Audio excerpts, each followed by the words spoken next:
le invito a abrir sus Biblias en Segunda Samuel. Cuando compartimos Segunda Samuel, o sea, vamos leyendo, me toca a mí cada año porque cada año me pongo el desafío de leer la Biblia en un año. Y uno va pasando por Samuel y llega a la vida de David y todo lo que él hace. Pero hay un pasaje particular que uno quiere pasar de largo porque lógicamente causa tristeza, causa dolor, causa, ¿cómo se dice?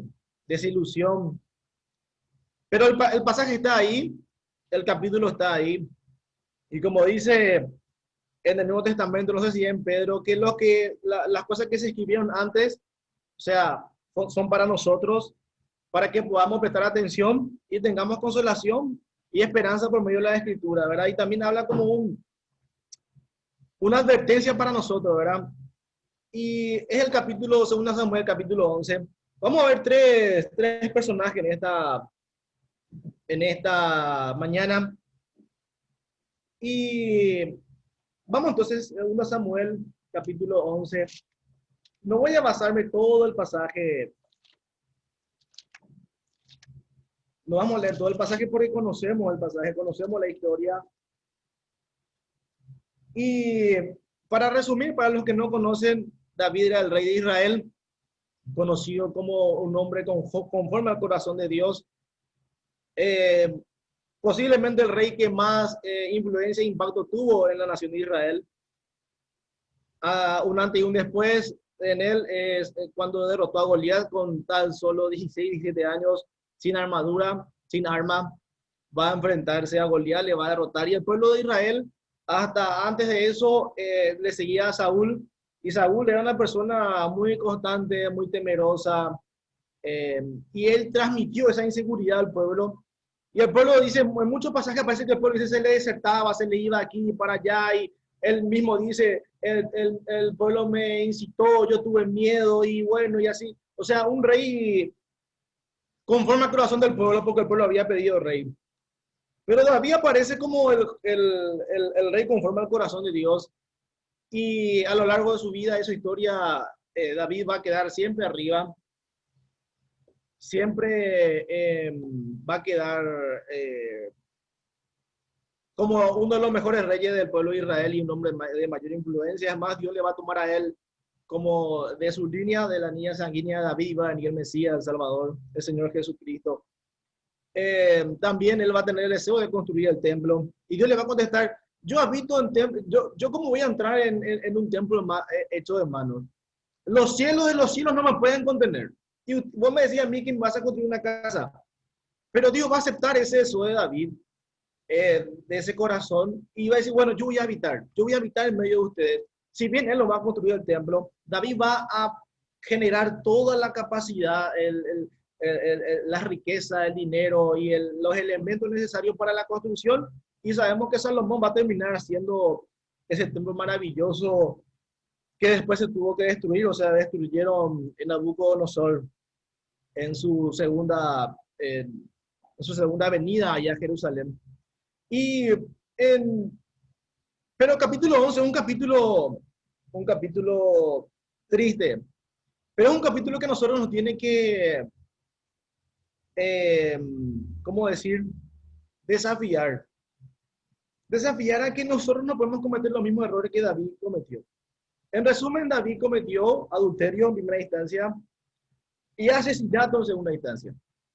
Dice ahí, versículo 2, sucedió que al caer la tarde, se levantó David de su lecho y se paseaba por el terrado de la casa real y vio desde el terrado una mujer que se estaba bañando, la cual era muy hermosa, y envió a David a preguntar por ella y le dijeron el nombre y él le tomó, le llamó, la mujer vino, no hizo ninguna resistencia, no hizo ninguna resistencia, ella podía resistirse, claro que sí, la ley le iba a amparar a ella, pero ella evidentemente tampoco opuso resistencia. Y a partir de ahí la vida de David, la familia de David va a ir para abajo. va a ser un descontrol total. Gabriel nos estuvo compartiendo hace tiempo eso, de todo lo que David y su familia tuvo que pasar. Luego, Betsabé se queda embarazada y su marido estaba en la batalla. Y David le manda a llamar para que eh, si el marido de Betsabé iba junto a Betsabé, tenían relaciones y el bebé, lógicamente se iba a decir, entre comillas, que el bebé, bueno, de Betsabé y de Urías, que era su marido. Pero Urías dice que viene, pero no va a su casa, no desciende a su casa. Entonces David va a hacer una carta para... Él mismo llevó su carta de muerte, él mismo va a llevar la sentencia. No abrió la carta, no tenía que abrir, no podía abrir. Fíjate vos si él abría la carta y se enteraba y la carta decía, la carta era enviada para el general, para Joab, y decía que pónganle a Urias en lo más recio de la batalla, ahí donde están los más valientes de todos. Si bien él era uno de los valientes, David le había hecho tomar muchísimo alcohol para que esté más o menos ebrio. Y va a llegar ahí, Urias va a morir eh, en la batalla. Y luego David va a tomar a Betsabé como mujer, pero la Biblia dice que eso que Dios había hecho, que eso que David había hecho, le había desagradado a Dios. Para mirar un poco las consecuencias de esa situación, dice adulterio, un embarazo no deseado, el asesinato de un amigo confiable, un bebé muerto, luego las consecuencias, una hija violada por su propio hijo, entre hermanos, un hijo asesinado por otro, y una guerra civil dirigida por uno de sus hijos, una rebelión dirigida por su propio hijo para eh, destronar a David. O sea, a partir de ahí la vida de David no fue la misma también, asesinato, dolor, tristeza. Por ese hecho de cometer adulterio, pero yo me quiero basar en el versículo 1, porque el versículo 1 es clave. Yo había compartido hace 4 o 5 años atrás acerca de este versículo, pero se pasa un detalle importante dentro del versículo. Yo había dicho así, y hoy me quiero retractar de lo que he dicho. Yo había dicho, bueno, que David no haya ido a la batalla, está bien. Yo dije en aquel tiempo, me acuerdo, estábamos en Roca en una reunión de oración, y yo dije, bueno, que David no haya ido a la batalla, está bien, él tenía un gran ejército, él había pasado toda su vida luchando de los 17 años, batallando y derrotando y luchando por el pueblo. Y yo decía, pero está bien, se quedó, no fue a la batalla. Si bien yo dije, él se podía haber quedado, dije, ¿verdad? Y dije así, pero él se podía haber quedado para escribir un salmo, él se podía haber quedado para orar, para pasar tiempo con Dios. Pero el detalle principal que hoy, o sea, mirando el pasaje más detalladamente, me doy cuenta de algo. Dice ahí, aconteció al año siguiente, en el tiempo que salen los reyes a la guerra. Ese pasaje me llegó mucho cuando estaba leyendo el pasaje, porque yo dije, ¿por qué? No entendía, aconteció el año siguiente cuando salen los reyes a la guerra. Entonces, me fui a leer la nueva traducción viviente y dice así, la nueva traducción viviente. En la primavera, cuando los reyes suelen salir a la guerra, David envió a Joab y al ejército israelita para pelear contra los amonitas. En primavera. Entonces me fui a leer uno de los comentarios y decía que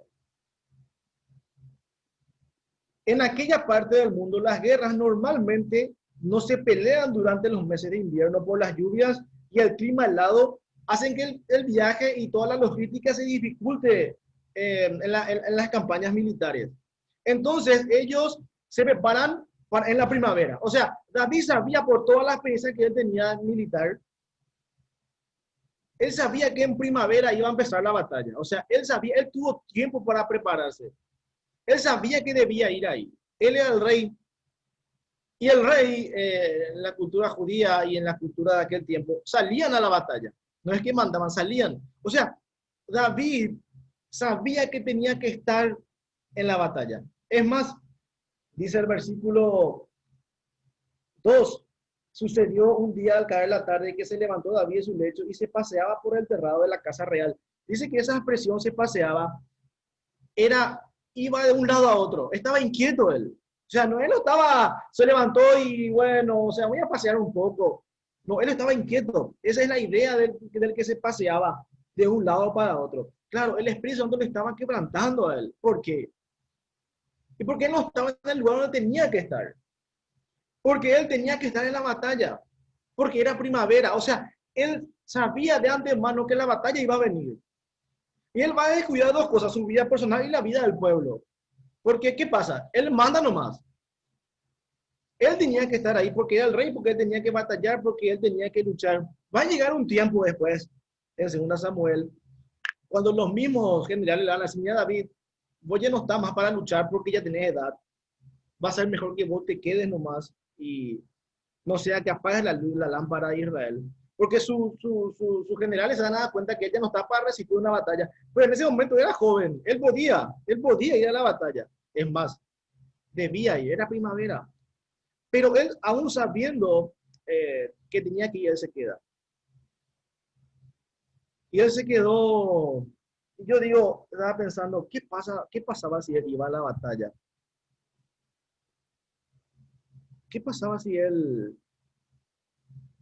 iba a conquistar ahí, iba a luchar? Tal vez jamás hubiese cometido adulterio con Betsabé. ¿Por qué? Porque iba a estar en el lugar donde Dios le mandó para estar. Y yo pienso en esto, ¿verdad? Y yo te pregunto a vos, a los que están allá afuera en la pantalla, los que están observando, escuchando, un ejemplo. Voy a dar un ejemplo. Vamos a suponer, para los adolescentes, hay una reunión de los chicos, 4 de la tarde, 5 de la tarde, y tenés que estar ahí. Si no estás ahí, hay muchísima probabilidad que ese día no te pase nada. Continúa igual tu vida, ya no me conecté hoy con los adolescentes, tranquilo. Pero la práctica de eso, abrir ventanas, a no conectarte con tu grupo, con tu gente, va a generar situaciones que después van a ser posiblemente alguna irreversible. Yo con esto no le quiero asustar a los chicos, nada que ver.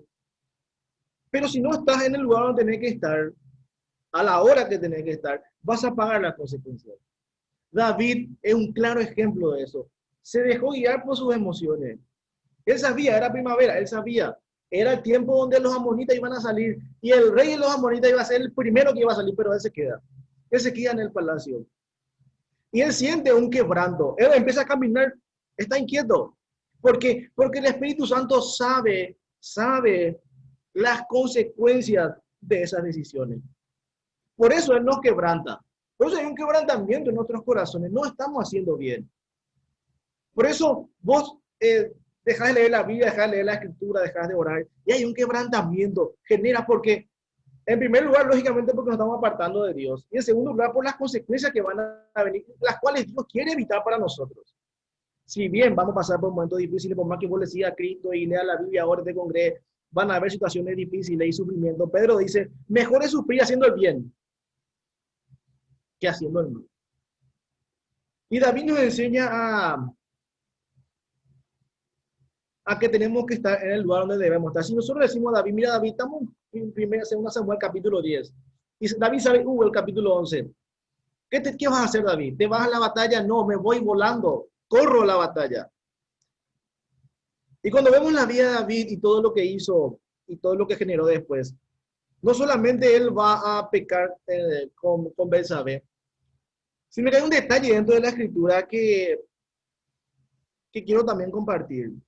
David pregunta, ¿quién es esa mujer? ¿Quién es?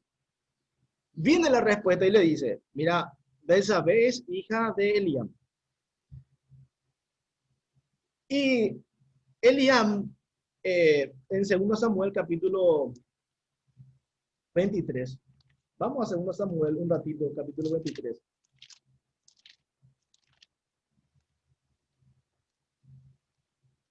Segundo Samuel capítulo 23, versículo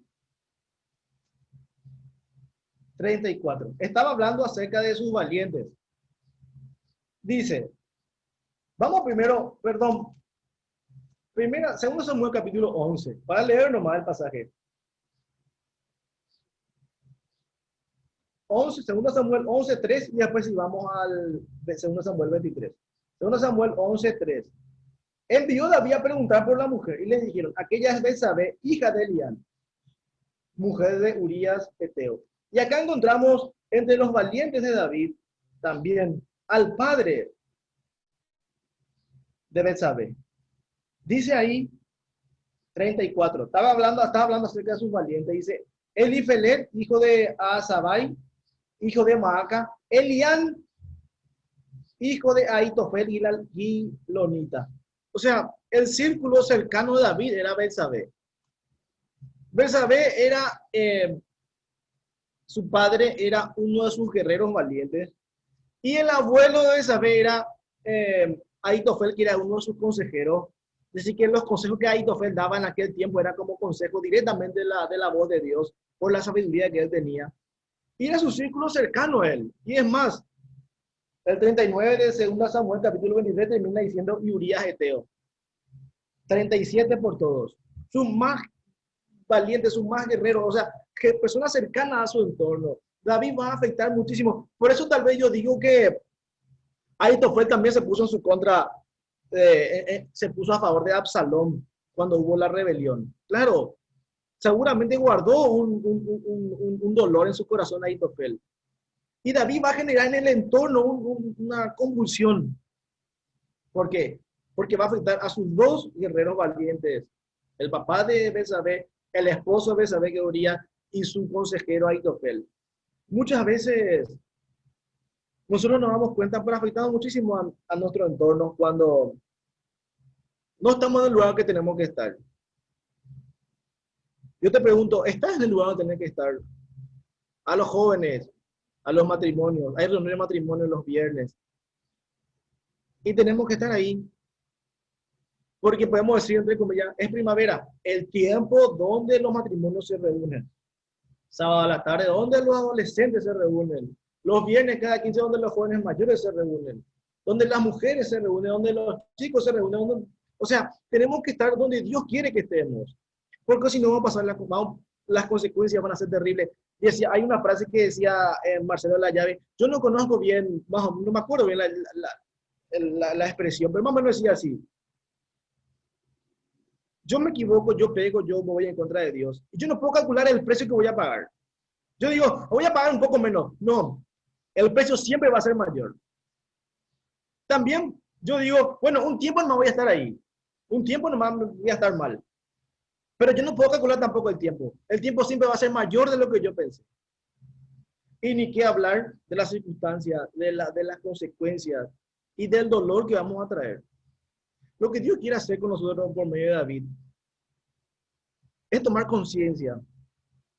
Ahora vamos a decir, mira, pues yo me he apartado, me he hecho cosas malas. Y esta mañana es una oportunidad para empezar de nuevo. Cuando pensamos en David, en 2 Samuel capítulo 11, si bien es un fracaso, un dolor en la vida de David, hay algo que brilla, está brillando en un túnel oscuro. Nosotros tomamos 2 Samuel capítulo 11 y vos sabés lo que pasó en 2 Samuel capítulo 11. Pero hay algo que está brillando, hay algo que brilla. Por más que sea una luz, no brilla tanto, hay algo que brilla y genera en nosotros esperanza. Porque el resultado de 2 Samuel capítulo 11, en la gracia y en la misericordia de Dios, son varias cosas.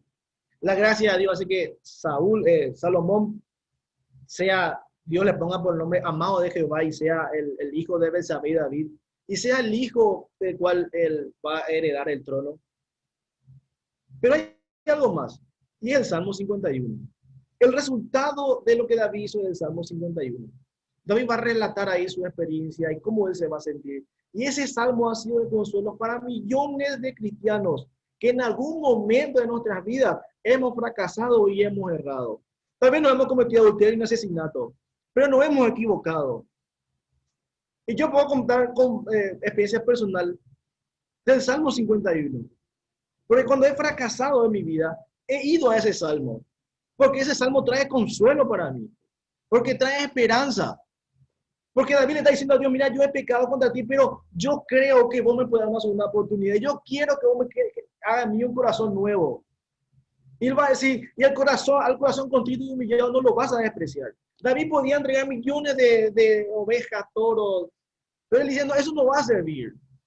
Vos querés un corazón humillado. Y ese salmo está brillando. Si bien Dios tampoco quería esto para David, en su gracia y en su misericordia, ese error de David nace el Salmo 51, que para millones y millones de cristianos en todos los tiempos y en todo el mundo ha traído consuelo.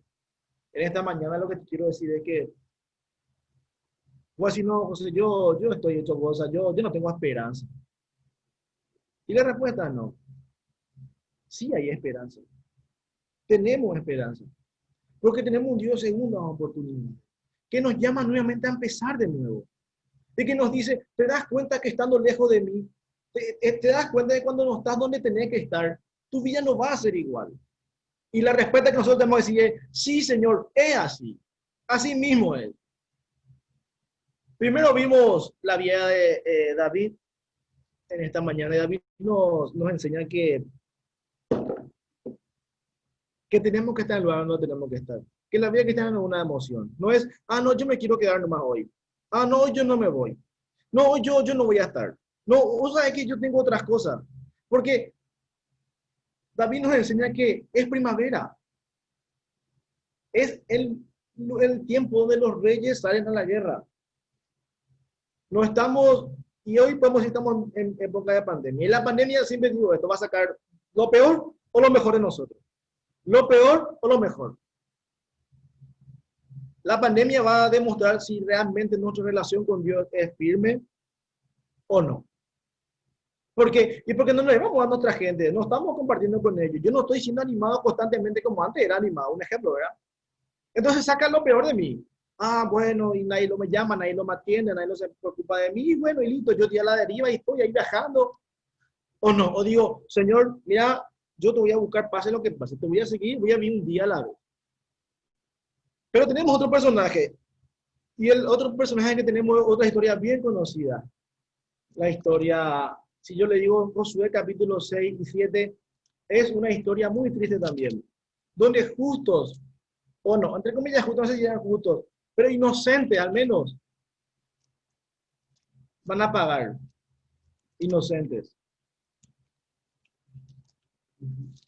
Segunda, Josué capítulo 6, es una historia muy triste también. Una historia de dolor, una historia de golpes, una historia de morir brutalmente. Y voy a leer así, voy a empezar desde arriba el versículo.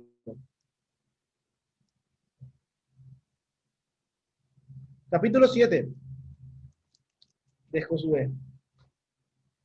Entonces Josué y todo Israel con él tomaron a Acán, hijo de Zera, el dinero, el manto, el lingote de oro, sus hijos, sus hijas, sus bueyes, sus asnos, sus ovejas, su tienda y todo cuanto tenía. Y lo llevaron todo al valle de Acor. Y le dijo Josué, ¿por qué nos has turbado? Túrbete Jehová en este día. Y todos los israelitas los apedrearon y los quemaron. Y después de apedrearlos, levantaron un gran montón de piedras que permanece hasta hoy. La hija de Acán no tenía la culpa. Los hijos de Acán posiblemente no tenían la culpa.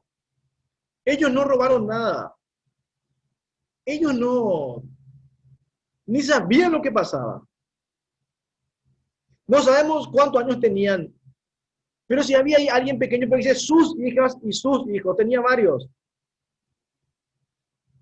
Y yo me imagino una nena de la edad de mi hija teniendo que ser apedreada. Preguntando por qué pasa. Y no hay respuestas. Qué sé yo, un joven de 15 años con futuro, con mucha energía, Seguramente tal vez uno de sus hijos era temeroso de Jehová y le seguía a Dios y tiene que ser apedreado. Y una familia que va a ser después de apedreada, quemada encima. Y es, o sea, un pasaje de muchísima tristeza. Y vos sí, José, pero no conozco el pasaje, pero ¿qué es lo que hicieron para que terminen así? El papá Acam. Acam sabía, escuchó, sabían bien, que en Jericó, al menos que en Jericó, porque solo en Jericó va a pasar, que ellos no podían tomar nada porque era anatema, maldición. Jericó iba a ser maldito todo lo que había ahí. La Jericó donde vemos que está, por ejemplo, Saqueo, era una Jericó que se habían construido y que era nueva, pero la Jericó antigua estaba ahí, las ruinas. Y Dios dijo, nada van a tocar de ahí. Pero el pecado siempre es ilógico. El pecado no tiene lógica. Porque acá dice el versículo, vamos a leer para que podamos eh, tener familiarizado el versículo. Versículo 7. Ellos habían dado un golpe mortal en Jericó. Cuando ellos destruyen Jericó, los pueblos de alrededor van a decir, no, esto está terrible, porque ellos decían, no, Jericó no van a pasar por sus altas murallas, imposible. Pero cuando el pueblo se entera, los otros pueblos que los judíos, los israelitas venían a conquistar, echaron su muralla gritando, no, viejo, o sea, ya está, o sea, ellos van a tener una gran victoria. Tan grande fue la victoria que Josué va a cometer un pequeño grave error ahí. Él no va a consultar a Jehová y va a ir directamente a Jai. Va a confiar en lo que le van a decir los espías. Josué manda y dice, no, hay todo, le duelen todo a ellos. No vaya con tanto hombre, ¿para qué vas a fatigar al pueblo? Si Josué hubiese dicho, bueno, Jehová, atacamos. Y le dicen, no vayan porque hay anatema acá. Alguien cometió algo malo. Pero Josué no va a confiar, o sea, no va a depender en Dios, porque va a creer que, no es nada de esta ciudad. Y esto también me enseña a mí, entre paréntesis, porque no está dentro del compartir, que, que en las pequeñas decisiones que tenemos que tomar, Dios también quiere que seamos consultados, que le consultemos a Él. Él quiere recibir otra consulta, las pequeñas. Claro, hay cosas pequeñas que tal vez diga, bueno, o sea, uno te va a la librería y no las hacía al señor, compro bidón azul o negro. O sea, no, bidón, ya está. O sea, pero hay decisiones importantes. La remera limpia y la remera de cerro. Y lógicamente, ellos se van a inclinar hacia limpia. Por eso tenemos 3 libertadores, ¿verdad? Tenemos varias estrellas ahí. Pero no vamos a generar polémica en esta mañana. Hace mucho calor y encima otra vez generar polémica no es saludable. Pero yo digo,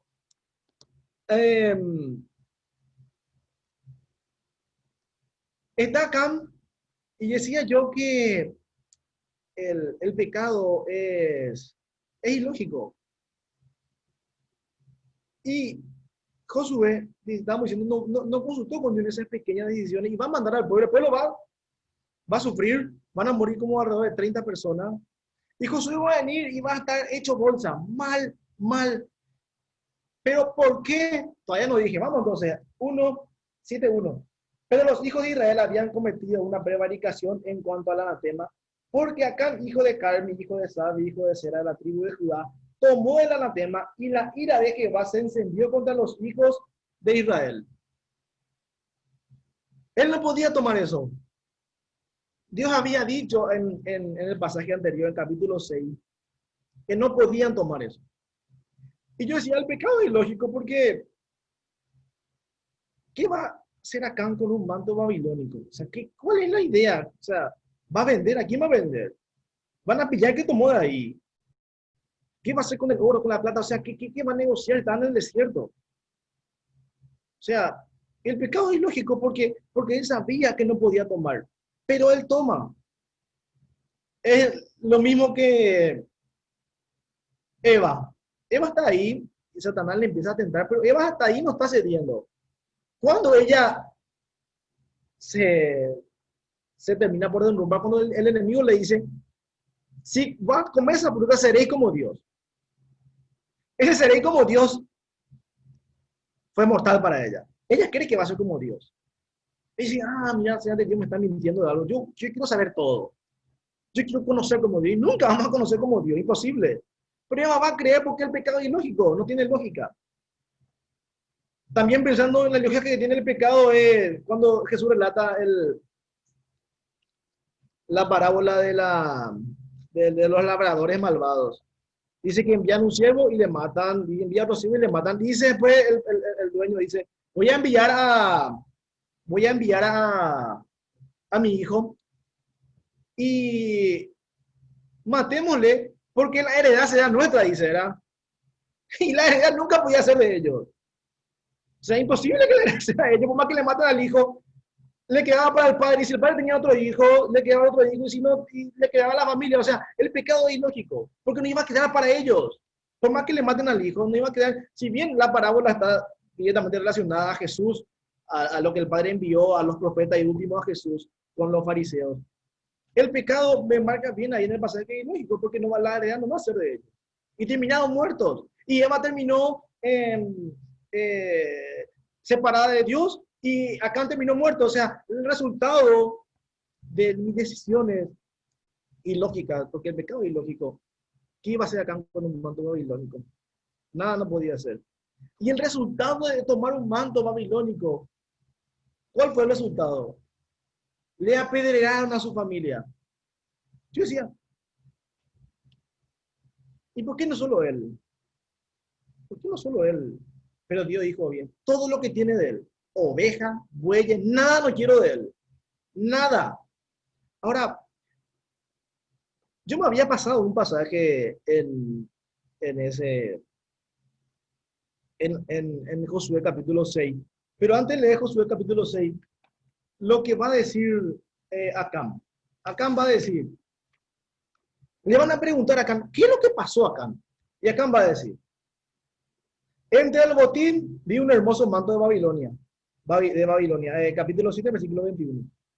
200 monedas de plata y una barra de oro que pesaba más de medio kilo.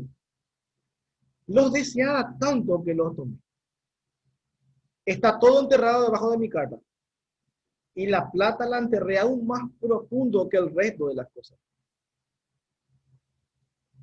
Acá el desafío directamente la palabra de Dios. Es un desafío directo. Dice ahí, codicié, miré, tomé, escondí y moriste. Moriste, campeón. Moriste apedreado. Y tus hijos murieron apedreados por tomar decisiones emocionales. Porque deseaste.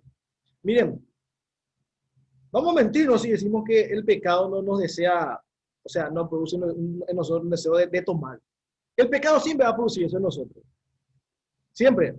Nunca va a decir, no, el pecado ya es malo, así que, y nada, no me atrae más. O sea, no me atrae más, no siento más nada por él. Así que, no. Tenemos la concupiscencia de la carne. Hay un deseo, una naturaleza caída dentro de nosotros. Pero, ¿qué es lo que más impulsa a mí? Como decía Pablo la otra vez, en el martes. La convicción que yo tenga. La convicción que yo tenga en cuanto a eso. Miren, Acán fue el único que tomó de todos los israelitas. Porque todos los israelitas se fijaron más en las murallas derribadas por Jehová por solo gritar que en los despojos. Los despojos eran la basura. El resto, lo que quedaba, bien los despojos.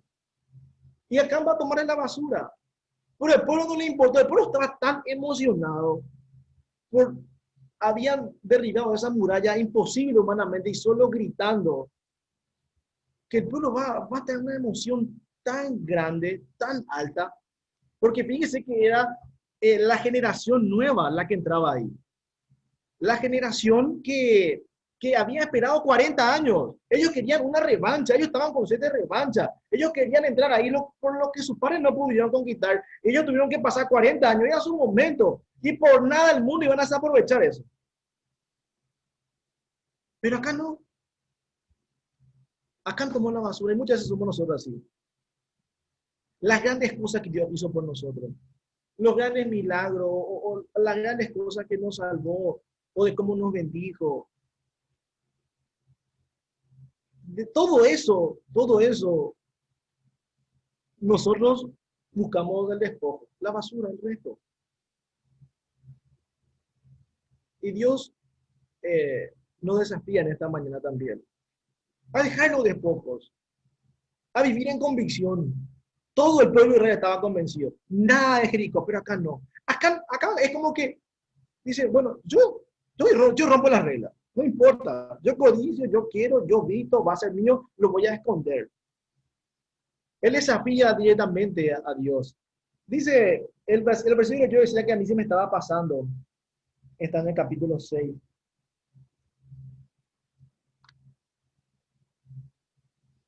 Yo voy a leer en la nueva traducción viviente, capítulo 6, 19 de Josué. Todo lo que esté hecho de plata, de oro, de bronce o de hierro, pertenece al Señor. Por eso es sagrado.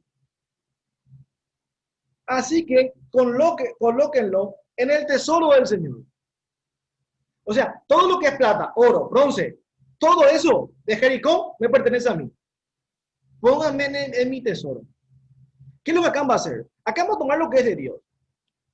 Acá van a robar, por eso dice, me han robado. Porque eso pertenecía a Jehová. No le pertenecía a él ni a ningún israelita.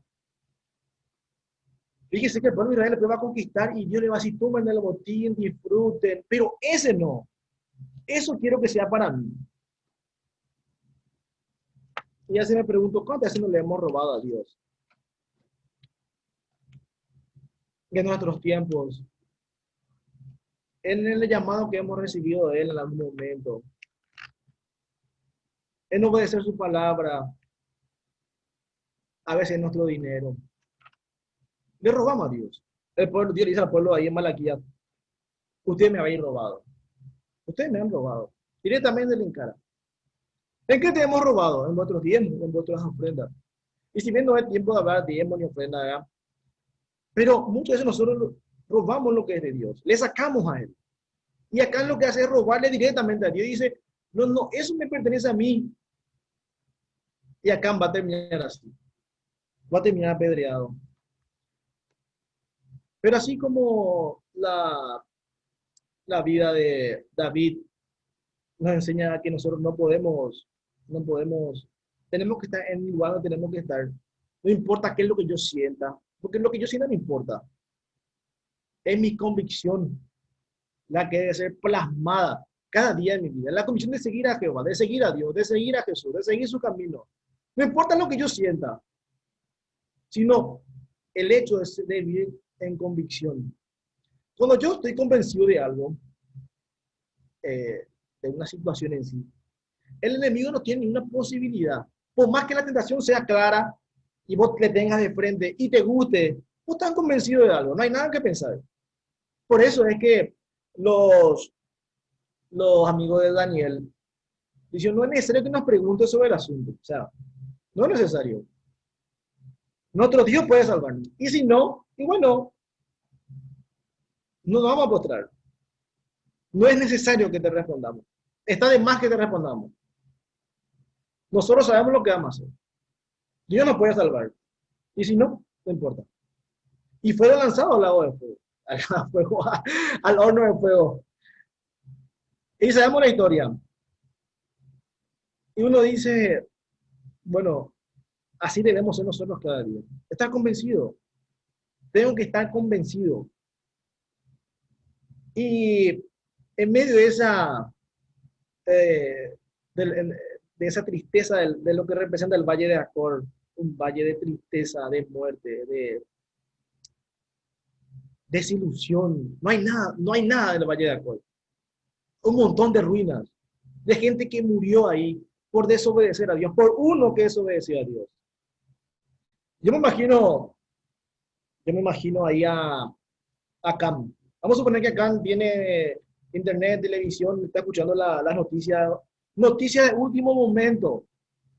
El pueblo fue derrotado por los de Jai. El pueblo está mal, hijo, y está acá escuchando. El pueblo está mal. Qué raro. No le derrotamos a Jai, no puede ser. ¿Quién le dice acá a uno de sus parientes? ¿Quién? Josué, ¿a quién le mandó a la batalla? ¿A quién le mandó? No, él le mandó. ¿Y cómo Pico va a hacer eso? No puede ser. Después pasa el tiempo. Información de último momento. Josué está postrado. El líder del pueblo está mal, está llorando. Y acá le escucha la información que viene. Él sabe que el pueblo fue derrotado. Él sabe que el pueblo, o sea, que Josué está mal. Él escucha la información. El pueblo estaba triste, bajoneado, totalmente. Después de derrotar a Jericó, eh, perder contra Jai. Y acá está ahí. Pero acá no toma ninguna decisión. Luego, información de último momento. Dios dice santificados para mañana porque mañana se van a presentar todas las tribus.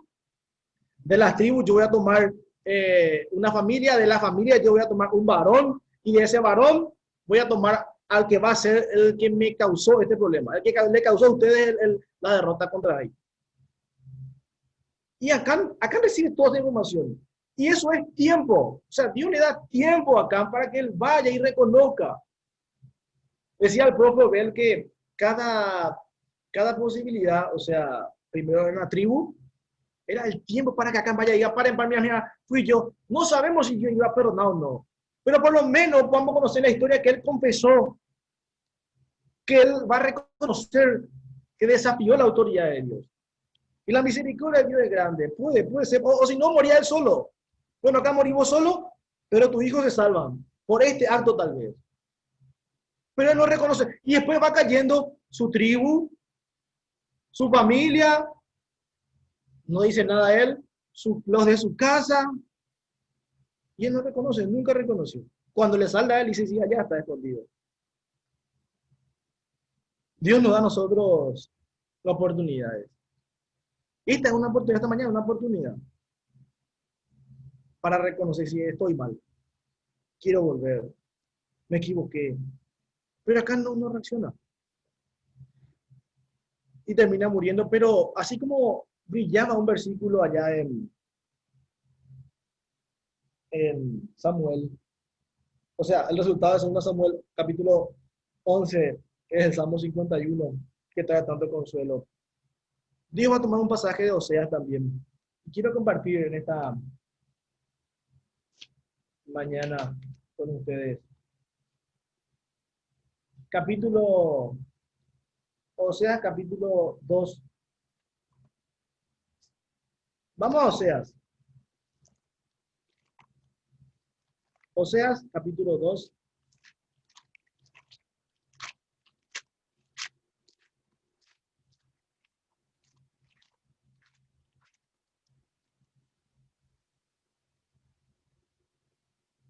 Versículo 15. Y le daré sus viñas desde allí y el valle de Acor por puerta de esperanza. Dice en otra versión, y cambiaré el valle de la desgracia por paso de esperanza. En otra versión dice, y cambiaré el valle de Acor en puerta de esperanza. El valle de Acor que trae tanta tristeza y dolor, Dios es capaz de cambiar nuestro valle de Acor. El valle de la desgracia por valle de esperanza, por paseo de esperanza, por camino de esperanza, por puerta de esperanza. Porque cuando todo parece que no hay solución para nosotros, hay una luz que brilla siempre. Y este versículo también nos trae esperanza a nosotros. El valle de Acor, el valle de la desgracia, Dios puede cambiar en puerta de esperanza. Porque nuestro Dios es así.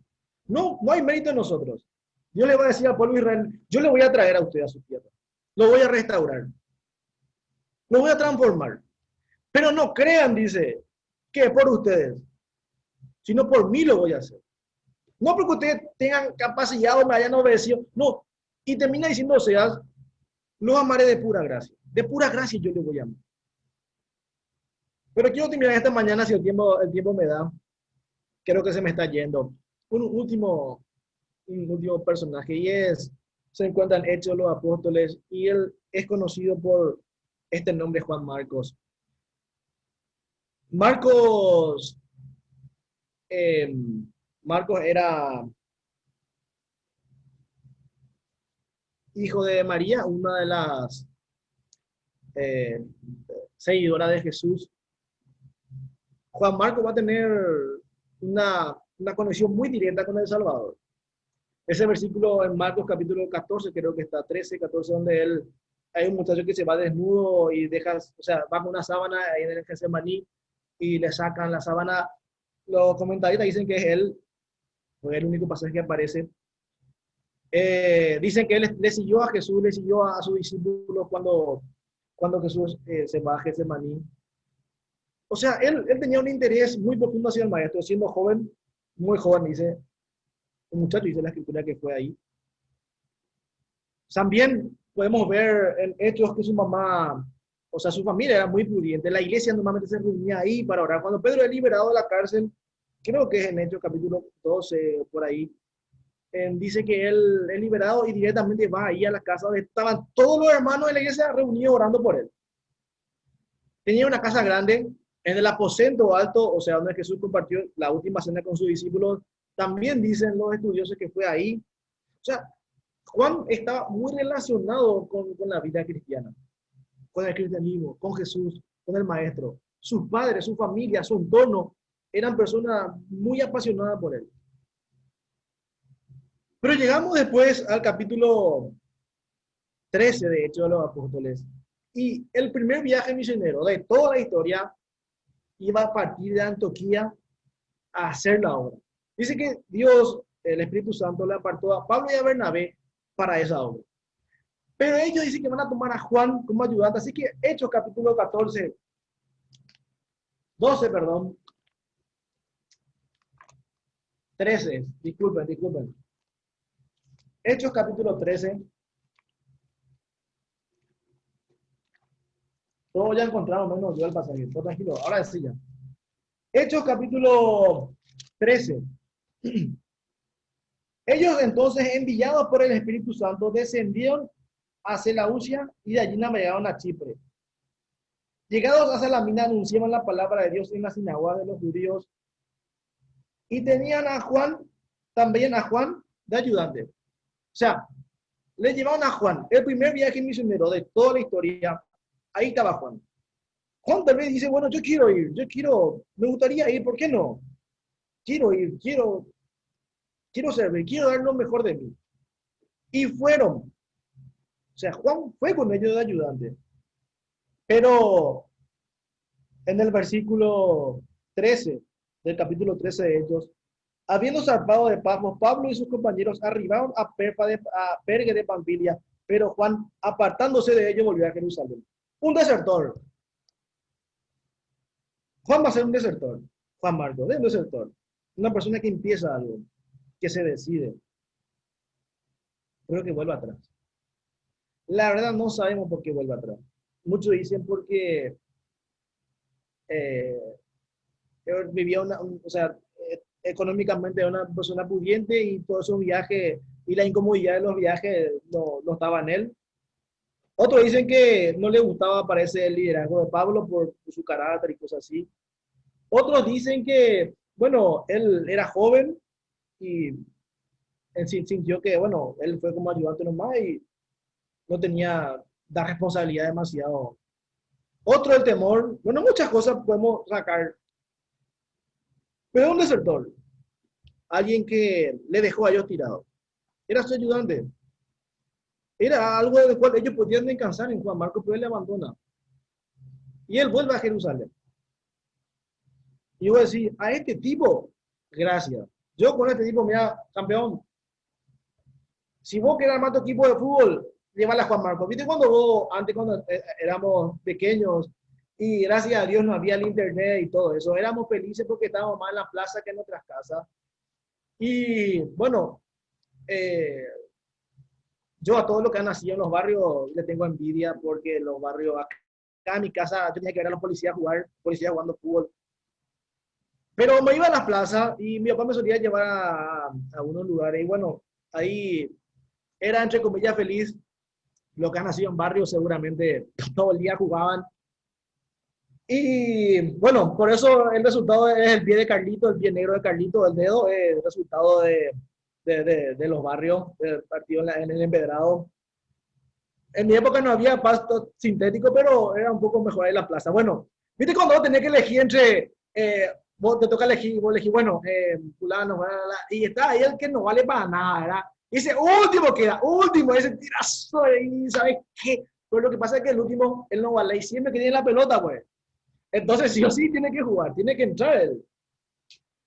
Es difícil, por ejemplo, a mí tener que elegir entre, qué sé yo, no voy a entrar en polémica acá en la iglesia, no voy a entrar en polémica, no voy a entrar, pero vamos a dejar nomás ahí, porque, porque tú me agarras después, entonces mejor nomás dejar así.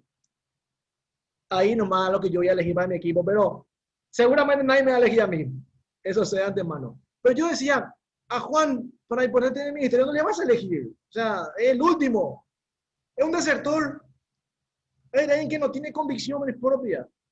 Es alguien emocional que se vuelve cuando quiere. Pero en el capítulo 15, perdón, 16, nuevamente va a aparecer Juancito, Juan Marcos. Capítulo 15, versículo 36. Después de algunos días, Pablo dijo a Bernabé, volvamos a visitar a los hermanos en todas las ciudades en que hemos anunciado la palabra del Señor para ver cómo están. Y Bernabé quería que llevasen consigo a Juan, el que tenía por sobrenombre Marcos. Pero a Pablo no le parecía bien llevar consigo al que se había apartado de ellos desde Panfilia y no había ido con ellos a la obra. Y hubo tales acuerdos entre ellos que se apartaron del uno del otro. Bernabé tomando a Marcos navegó a Chipre y Pablo cogiendo a Silas salió encomendado por los hermanos a la gracia del Señor. Y pasó por Siria y Cilicia confirmando a las iglesias. Y si bien este pasaje parece, o sea, qué loco, ¿verdad? Tenemos que decir una cosa. A Marcos le sirvió muchísimo lo que Pablo hizo por él. Eso que Pablo dijo, mira, este no va conmigo, le ayudó muchísimo a él. Porque si le dice así, vamos, Juan, voy a volver nomás otra vez, pues. Me vengo nomás otra vez. Es más, en este segundo viaje, Pablo va a ser golpeado, aserrado, va a ser brutalmente herido, las persecuciones van a ser mayores. Y si Marcos no pasó el primer viaje, el segundo viaje menos. Y lo que Pablo dice, yo no le voy a llevar, porque se antes Bernabé le decía, no, Pablo no te quiere llevar porque desertaste, porque volviste. Para Juan fue bueno. Pero también para Juan fue bueno la actitud de Bernabé. Porque Bernabé cree en su sobrino. Bernabé cree que Dios puede hacer algo en Marcos. Entonces, las dos decisiones van a ser de bendición para Marcos. ¿Por qué? Porque si iba a ponerse en un viaje, él iba a decir, bueno, vuelvo cuando quiero, toda mi familia es, entre comillas, muy importante acá en Jerusalén, así que, mira, yo tengo ya nombre, el Señor comió en mi casa en la última cena, así que yo puedo venir y irme. No te vamos a llevar, Juan. Seguramente Juan le dijo a Bernabé, háblala con Pablo para irme con usted, vamos a llevar. Y Bernabé le dijo a Pablo, vamos a llevarle. No le vamos a llevar, desertó, es un desertor. Y eso sacó lo mejor de Marcos. Pero también la actitud de Bernabé de llevarle, de tomarle a su sobrino, también fue de bendición para Bernabé. Si todos somos Bernabé, no tiene sentido. Si todos somos Pablo, tampoco. Pero Dios toma a Bernabé y Pablo con personalidades totalmente diferentes para hacer la obra. Ahora, fíjense, por ejemplo, en Bernabé. Pablo se convierte y nadie se le acerca a él. Nadie. Todos le tienen miedo. Pero Bernabé confía en Pablo. O sea, Bernabé está convencido que, hija de mí, Dios va a hacer algo en la vida de este. Yo creo en este hombre. Y dice que le va a tomar, le va a hacer compartir con los hermanos y luego le va a llevar hasta los apóstoles. Cuando ellos se separan y Pablo va al desierto, parece, no sé si al desierto, a un lugar a estar ahí. Y mientras tanto la iglesia en Antioquía está creciendo tanto y Bernabé va y está ahí. Dice que Bernabé fue y le buscó al apóstol Pablo y le trajo a Antioquía. Y la iglesia empezó a crecer y la iglesia en Antioquía fue una iglesia muy poderosa. Es más, los primeros misioneros salieron de esa iglesia, de Antioquía, el primer viaje misionero. Ahora, yo digo, uno dice, piensa, o sea, el primer viaje de Pablo, vamos a decir, bueno, no el primer viaje misionero, no, pero el primer viaje de Pablo y a la obra se encuentra va a ir Marcos con él. Ahora yo digo, Bernabé es un tipo, chao. Él dice en Hechos capítulo más atrás que él vendió, dice, sus propiedades y trajo a los pies de los apóstoles. Y se le llamó hermano de consolación. O sea, él va a tomar de lo que era suyo, iba a vender, iba a decir, no, yo quiero que entrego mis cosas, yo para disposición de ustedes, tomen lo que quieren. Ahora, él va a tomar a Pablo, que va a traer a Antioquía, pero después va a pasar esto. Y Juan ahí. Pero la decisión que Pablo marcó en Marcos fue importante para su vida. Porque él se da cuenta que él tenía que vivir en convicción, pero también va a entender que la actitud de Bernabé en creer en él va a ser un gran estímulo.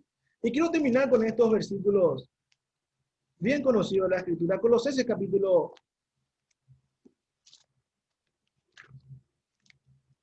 4. Ya me estoy pasando el tiempo, pero ya voy a terminar. Colosenses capítulo 4, versículo 12. Perdón, 10. Colosenses 4:10. Aristarco, mi compañero de prisiones, os saluda.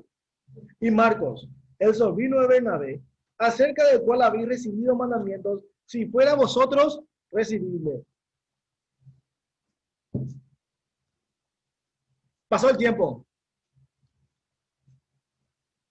Pablo está en la cárcel de Colosa, no en Colosa, pero aquí iba a la iglesia de los colosenses y Pablo se acuerda de alguien, de Marcos, acerca del cual habéis recibido mandamientos. Si fuera vosotros, recíbanle, tómenle en cuenta. Él es mi colaborador también. Es más, en Filemón, capítulo 1, Filemón 1,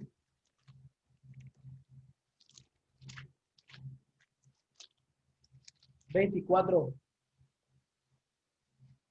Pablo se está despidiendo de Filemón y dice Marcos, Aristarco, Demas y Lucas, mis colaboradores. Marcos había convertido en un colaborador del apóstol Pablo. Lo que Bernabé había hecho en él y la decisión de Pablo en su momento de no acompañarle, le sirvió a él para que él se pueda convertir en el tiempo en un colaborador del apóstol. Y conocemos el pasaje más conocido cuando pensamos en Marcos, 2 Timoteo capítulo 4, versículo 11. Solo Lucas está conmigo. Toma a Marcos y tráele conmigo, porque me es útil para el ministerio. El apóstol está a punto de morir, pero va a ver en Marcos alguien que es útil para el ministerio. Era un desertor. Era una persona que había abandonado la obra, que le había dejado tirado al apóstol. Pero pasó el tiempo. Y tanto lo que Pablo hizo en su vida, lo que Bernabé hizo en su vida, sirvieron para que él se pueda convertir en útil para el ministerio. Tal vez puede decir, no, yo fui un desertor. ¿Y para mí qué hay? He desertado, me he ido, me he apartado, he dejado el camino. Confiaron en mí, pero yo dejé la obra, me fui, me aparté. Y Marcos nos enseña que Dios nunca va a tirar la toalla con nosotros. Marcos nos enseña que Dios siempre espera de nosotros. Que Dios sigue esperando, que Él confía, que Él no levantó la bandera blanca todavía. Que tenemos que luchar. Termino con dos cositas. Primera de Pedro capítulo 5.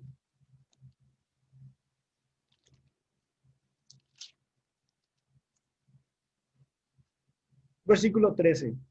La iglesia que está en Babilonia, elegida juntamente con vosotros. Y Marcos, mi hijo, os saluda. Marcos va a estar entre Bernabé, Pablo, Pedro. Va a crecer con ellos.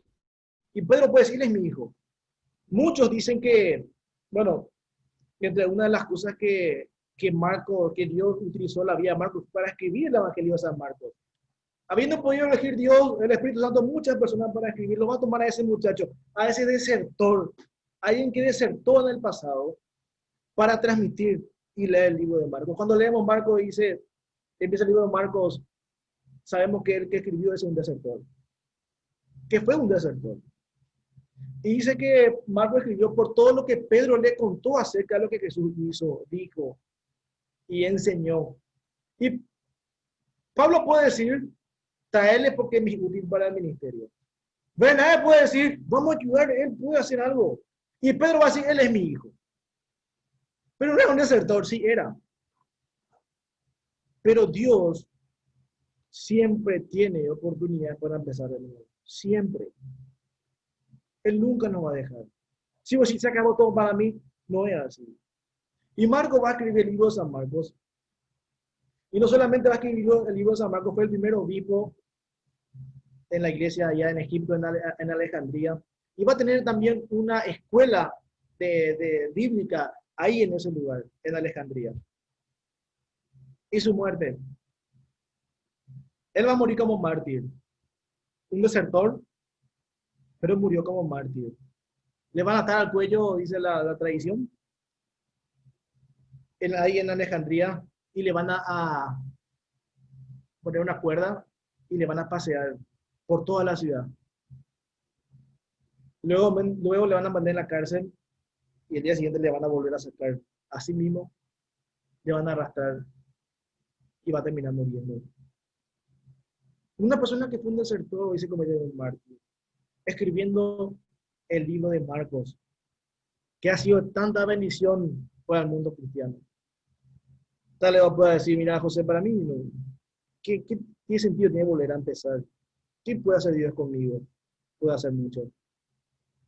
Pero tenés que tomar la decisión.